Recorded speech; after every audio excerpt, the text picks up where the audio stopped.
بسم اللہ الرحمن الرحیم۔ السلام علیکم ناظرین۔ بابا فرید گنج شکر رحمۃ اللہ علیہ نے فرمایا کہ 5 جانور ایسے ہیں جن کی دعا اللہ تعالیٰ فوری قبول کر لیتا ہے، اور اگر وہ کسی کو بد دعا دیں تو وہ بھی فوری قبول ہونے لگتی ہے۔ اس لیے اگر تم کامیاب ہونا چاہتے ہو، دولت مند بننا چاہتے ہو اور چاہتے ہو کہ تمہاری کی گئی ہر دعا قبول ہونے لگے، تو ان 5 جانوروں کے ساتھ نیکی کیا کرو تاکہ تم دولت مند بن جاؤ اور اپنے ہر مقصد میں کامیاب ہو جاؤ۔ پیارے بہن بھائی، یہ 5 جانور کون سے ہیں اور اللہ تعالیٰ نے ان کی گئی دعائیں کیوں قبول فرماتے ہیں، آج کی ویڈیو میں آپ کو بتائیں گے۔ لیکن ویڈیو میں آگے بڑھیں اس سے پہلے چھوٹی سی ریکویسٹ، اگر چینل پہ پہلی بار آئے ہیں تو یوٹیوب چینل کو سبسکرائب کر کے گھنٹی کا آئیکن کو آل پہ دبا دیں۔ تو میرے پیارے ناظرین، بابا فرید اللہ تعالیٰ کے ایک انتہائی نیک بندے تھے، جنہیں اللہ تعالیٰ نے یہ صلاحیت دے رکھی تھی کہ وہ نہ صرف جانوروں کی بولی کو سمجھ سکتے تھے بلکہ جانوروں سے بات چیت بھی کر سکتے تھے۔ ناظرین، ایک بار بابا فرید کو خبر ملتی ہے کہ ایک کتا گاؤں کے زمیندار کے کھیتوں میں گھس گیا، جس کے بعد زمیندار نے ڈنڈے مار مار کر کے اس کتے کو وہاں ہی ہلاک کر دیا ہے۔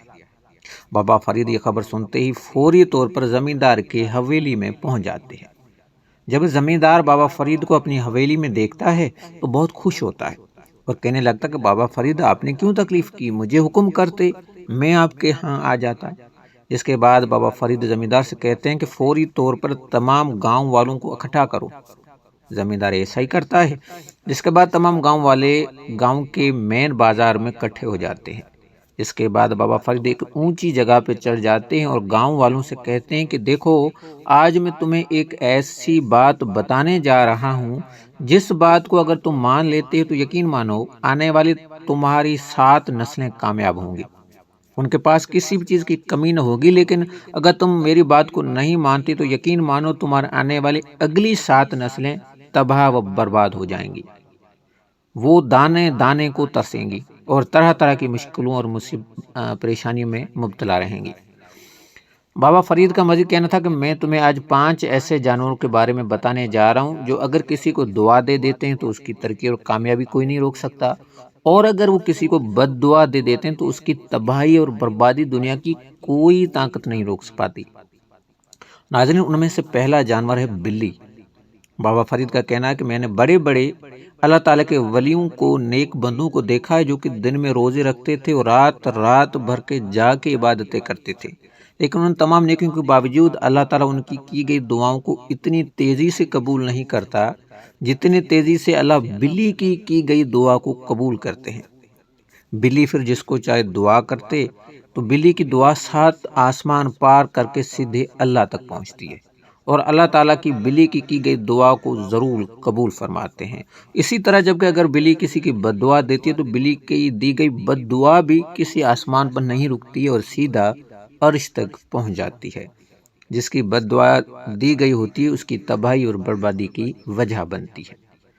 ناظرین، دوسرا جانور ہے کتا۔ کیونکہ اسلام میں کتے کو گھر میں رکھنے کی اجازت نہیں، اس لیے بہت سے لوگ سمجھتے ہیں کہ کتا ایک نہایت غلیظ اور ناپاک جانور ہے، اس لیے وہ کتوں پر ظلم کرتے ہیں، ان کو مارتے ہیں، اور کتے کو اس لیے گھر پہ رکھنے سے منع فرمایا گیا ہے کیونکہ کتا فرشتوں کو دیکھ کر بھونکتا ہے، جس وجہ سے رحمت اور رزق کے فرشتے گھر میں داخل نہیں ہو پاتے۔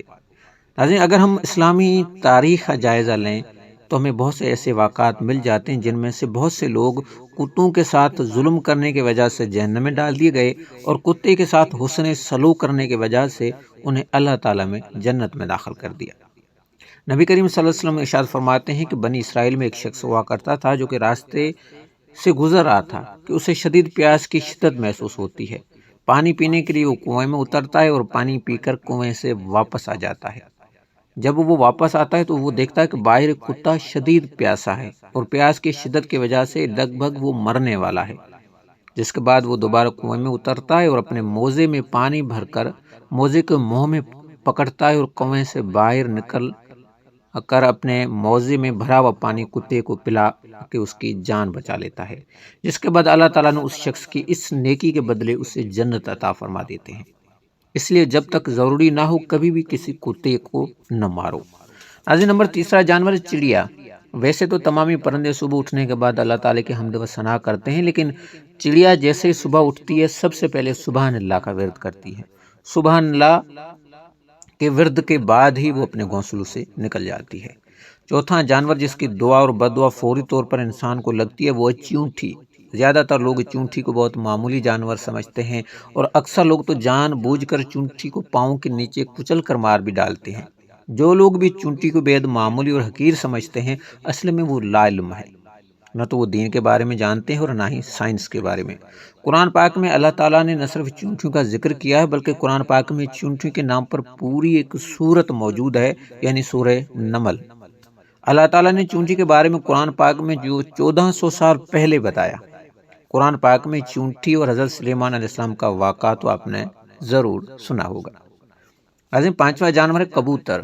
تمامی پرندوں میں کبوتر اللہ تعالیٰ سے اور اللہ تعالیٰ کے بھیجے ہوئے نبی پیغمبروں سے سب سے زیادہ پیار کرنے والا پرندہ ہے۔ تو پیارا بہن بھائیو، اگر آپ کی دعائیں قبول نہیں ہوتی، آپ اپنی دعاؤں کو قبول کروانا چاہتے ہو تو ان 5 جانور ہیں یا اس کے ساتھ جتنی بھی اللہ تعالیٰ کی مخلوق ہے اس کے ساتھ حسن سلوک سے پیش آئیں، بہتر برتاؤ کریں، ان کے کھانے پینے کا خیال رکھیں، تو انشاءاللہ تعالی وہ پرندے، وہ جانور، وہ مخلوق خوش ہوں گی اور آپ کو دعائیں دیں گی، اور ان کی دعائیں سے انشاءاللہ آپ کی دعائیں قبول ہونا شروع ہو جائیں گی اور آپ کے دولت کے مسائل حل ہو جائیں گی، پریشانیاں ختم ہو جائیں گی۔ تو پیارے ناظرین، یہ تھی آج کی ویڈیو۔ اگر ویڈیو اچھی لگے تو کمنٹ میں ماشاءاللہ یا سبحان اللہ ضرور لکھیے گا۔ جزاک اللہ۔